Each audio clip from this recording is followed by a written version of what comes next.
Hello everyone, जैसे कि आप लोगों को पता है कि यूपी स्कॉलरशिप में जो है अभी फिलहाल आप लोग को सबसे ज्यादा टेंशन करेक्शन को लेकर के हुआ है। हमने आपको बताया था कि कॉलेज में जो है सस्पेक्ट लिस्ट भेजा गया है और कॉलेज लेवल से सही हो रहा है। कुछ कॉलेज वाले ने इस चीज को बच्चों के सामने एक्सेप्ट किया भी था और उन्होंने सही करके भेजा भी है, लेकिन कुछ ऐसे कॉलेज वाले हैं डायरेक्टली बोलते हैं कि हमें तो सस्पेक्ट लिस्ट मिला ही नहीं है, जबकि पूरी तरीके से ये समाज कल्याण विभाग से ये लिख करके बोल दिया गया था कि सभी कॉलेज को भेजा गया। तो अब आगे क्या होगा, किस तरह से आपका करेक्शन होगा, उस पर हम बात करने वाले हैं। तो आप लोग का स्टेटस कब तक जो है अब सही होगा, क्योंकि अगर यहाँ से कॉलेज लेवल से जो है इसको फॉरवर्ड किया जा रहा है फिर से, तो कब तक आपका स्टेटस सही होगा, इस पर भी बात करेंगे। तो फ्रेंड्स, चैनल पर पहली बार विजिट करें तो चैनल को सब्सक्राइब कर लेना, बेल आइकन को हिट कर देना। यहाँ पे आपको यूपी स्कॉलरशिप से रिलेटेड हर इंफॉर्मेशन दी जाती है। सबसे पहले तो आप ये देखो भाई, मैं आप लोगों को दिखा दूं, सस्पेक्ट लिस्ट इस तरह का होता है जिसमें आप लोगों का जो है भेजा जाता है कॉलेज को। और इस बार ऐसा ही हुआ है। इस बार इसलिए ऐसा किया गया क्योंकि साइट सही से काम नहीं कर रहा था और इसलिए कॉलेज को जो है सस्पेक्ट लिस्ट भेज दिया गया। रीजन बता दिया गया, किस रीजन की वजह से इस बच्चे का जो है सस्पेक्ट लिस्ट में नाम आया है, तो आप जो है इसे सही करें। तो कॉलेज लेवल से ये सही किया जा रहा है। अच्छा, ये भी बता दो सस्पेक्ट लिस्ट का मतलब क्या है। सस्पेक्ट लिस्ट का मतलब है कि आपके फॉर्म में भरने में कहीं ना कहीं कोई ना कोई मिस्टेक हुआ है। तो जब ऐसा होता है तो कॉलेज को जो है समाज कल्याण विभाग की तरफ से एक लिस्ट जाता है कि आपके कॉलेज के ये सारे बच्चे हैं जिनकी स्कॉलरशिप फॉर्म में प्रॉब्लम है, और जो प्रॉब्लम होती है वो भी लिखा रहता है ताकि कॉलेज स्टूडेंट्स को बुला करके वो डॉक्यूमेंट्स लेकर के सही करके दे सके। ठीक है, तो ये रहा आप लोग का सस्पेक्ट लिस्ट जिसमें कि रीजन भी लिखा हुआ रहता है। ये भी मैं आप लोग को यहाँ पर दिखा दूं। ये देखो, जैसे कि इस स्टूडेंट का मैं दिखाती हूँ, शाश्वत कुमार पांडे, है ना, लिखा हुआ है। अब ये फ्रेश कैंडिडेट है, जनरल कैटेगरी के हैं, सस्पेक्ट रिलेटेड फ्रॉम कोर्स, यानी कि इनके कोर्स से रिलेटेड सस्पेक्ट हो गया है। मे भी हो सकता है कि जो क्लियर कोर्स है वो ना लिखा हो, या हो सके तो इन्होंने डीएलएड किया हो और बीएड में फिर कर रहे हो तो उसमें कुछ हो गया हो।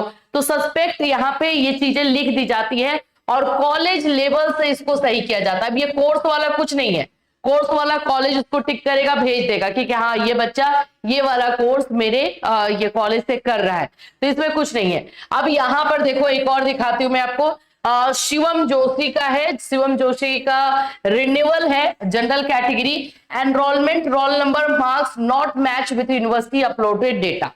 जो डेटा जो है कॉलेज की तरफ से अपलोड किया गया है और जो बच्चों की तरफ से अपलोड किया गया है वो मार्क्स मिसमैच है।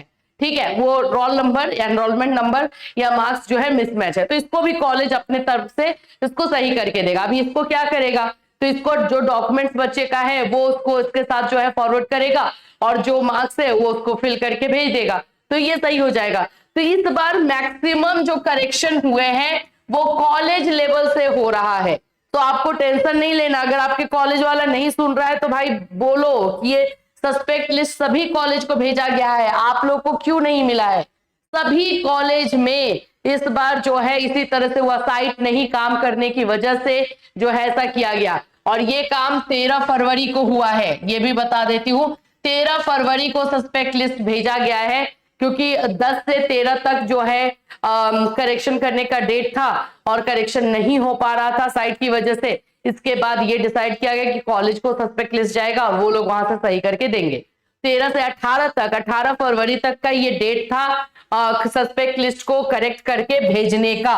अगर कॉलेज वाले ने भेज दिया तो वेल एंड गुड, बहुत अच्छी बात, लेकिन हमें भी पता है कि हर कॉलेज जो है इतना स्पॉन्टेनियस नहीं होता है, इतना टाइम पर नहीं चलता है। तो कुछ ना कुछ कॉलेज, कुछ ऐसे कॉलेज वाले होंगे जो नहीं किए होंगे, तो उन लोगों का जो है हो सकता है उनके लिए डेट एक्सटेंड किया जाए और बढ़ाया जाए। वो लोग उधर से अपना एक एप्लीकेशन लेकर के भेजेंगे कि मेरा मतलब सर्वर काम नहीं किया या ये एक रीजन की वजह से हम लोग बच्चों का सस्पेक्ट लिस्ट क्लियर नहीं कर पाए, तो काइंडली हमें टाइम दिया जाए, तो वो जो है उनका अप्रूव हो जाता है।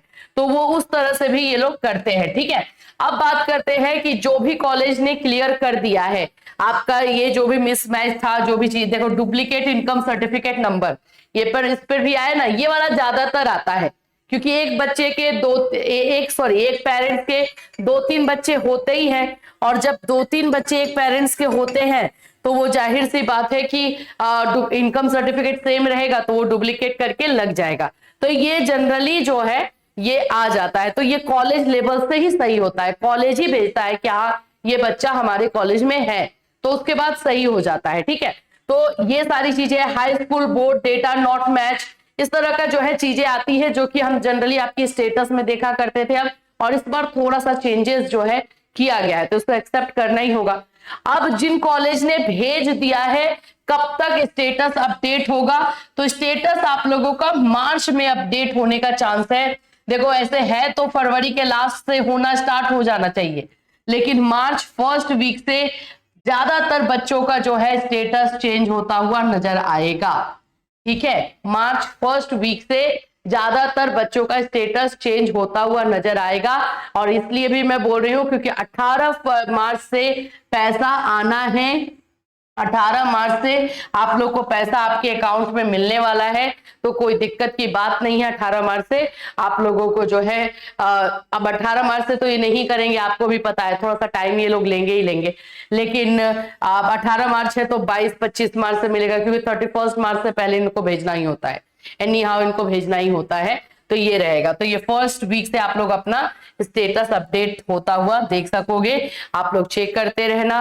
पीएफएमएस भी अब थोड़ा सा चेक करना, पीएफएमएस पर भी अब कुछ कुछ बच्चों का जो है डेटा शो हो रहा है, तो मे बी आपका भी शो हो, तो वो भी जाके चेक करना, और जैसे जैसे अपडेट आएगा वैसे वैसे हम आपको अपने इस चैनल के माध्यम से इंफॉर्मेशन देते रहेंगे। फिर मिलूंगी, till then take care everyone.